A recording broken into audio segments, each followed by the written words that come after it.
Gotta say, this episode of My First Girlfriend is a Gal, episode 2, is much better than the first episode. However, there is something I need to address, and I didn't really talk about it in my first impressions because it wasn't really relevant, but also I didn't think it would become something that needed to be addressed in my upcoming reviews of this series, so let's discuss it. The main male character's friends, his 3 friends, the trio that follows him around or gives him advice. Overall, their characters are very, very one-dimensional, and honestly, I don't like them at all. Honestly, I could deal with the glasses guy. The guy with the glasses, I'm fine with him. I may be able to deal with the other guy as well, but when it comes to the one that's kind of chubby, I don't like him at all.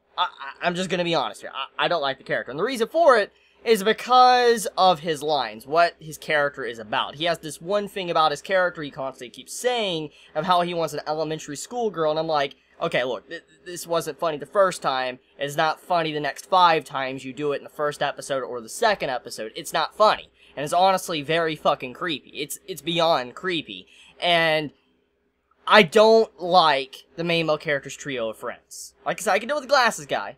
He's a little bit overdramatic in some cases, but I know that was for the sake of comedy. I understand that. Comedy is subjective. However, when it comes to the other friend, the chubby one, don't like him. I do not like him.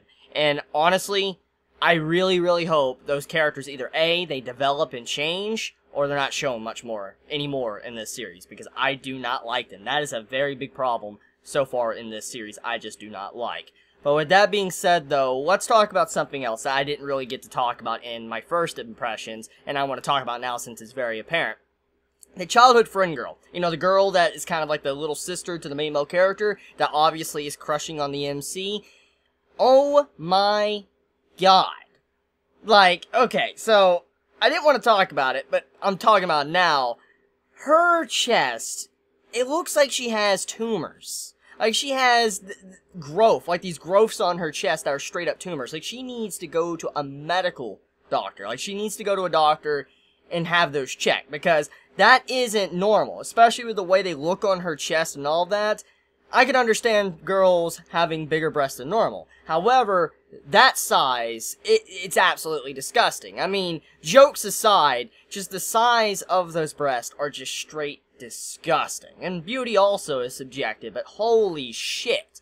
Like, there is a thing to where sometimes the size is just too fucking big, and that is the case here, because just the chest does not fit the body. It does not fit anything on the body, the head and all that. Just, like, how is she even able to walk? That is the big thing I'm questioning when I see her on screen. So, that's another thing too. So, besides the main trio of friends and the little sister character, I do think the series has something good going for it. I do like the female character, and I do like the fan service in the series, to my surprise. I mean, as I've said, I'm fine with fan service as long as if it's nothing that is useless, or something I've seen so many times before when it comes to certain gags or cliches, and that is not the case with this series. So honestly, the fan service doesn't really bug me at all. Also, once again, I want to kind of reinforce this fact: if you're watching the censored version, you're doing yourself a disservice.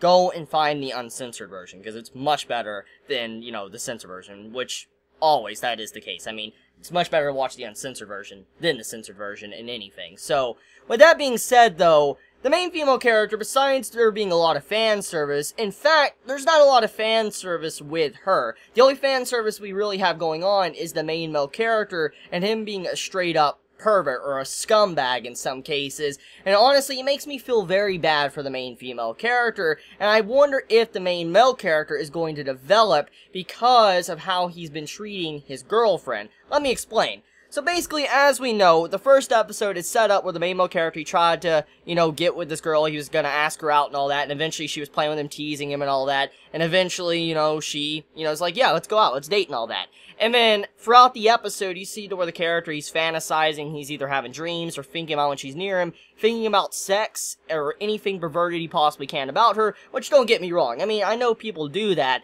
but there's sometimes to where you need to limit yourself and understand that a relationship is not just about sex, pervertedness, and all that. It's also about trying to build bonds with the person. I mean, I'm just gonna be honest here. So I feel very bad for the female character because her boyfriend is a straight up scumbag. He obviously doesn't care for overall her personality. I mean, he started kind of realizing in the episode, but he still was the similar character to how he's been acting since the first episode. So I would like to see him go through a change, honestly. I would like him to actually develop and realize that it's not always about just perverted and sexual things. It's also about, you know, just growing closer to someone. And I do hope he actually acknowledges and develops this part, or this trait with his character as the series progresses. Because right now, his character, he's interesting because you get to see someone that's like him in the first-time relationship and not really knowing what to expect or how to handle it. And I'd like to see this man understand that there's more to a relationship than what he's thinking it's about.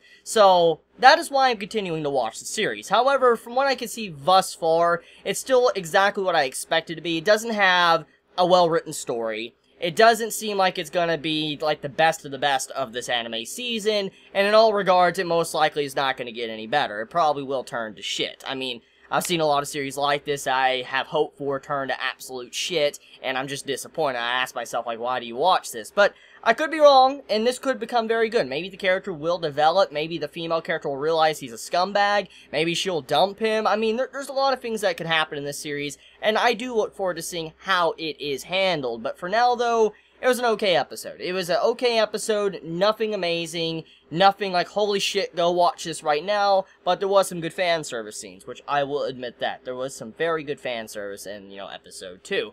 So yeah, that's about it when it comes to my episode 2 review. Let me know your honest thoughts. How do you feel about, you know, the main male character? How do you feel about the main female character? How do you feel about the, you know, the trio, the 3 friends that follow him around? And how do you feel about the little sister character? Please be honest in the comments below. I love you all so much. Please be safe.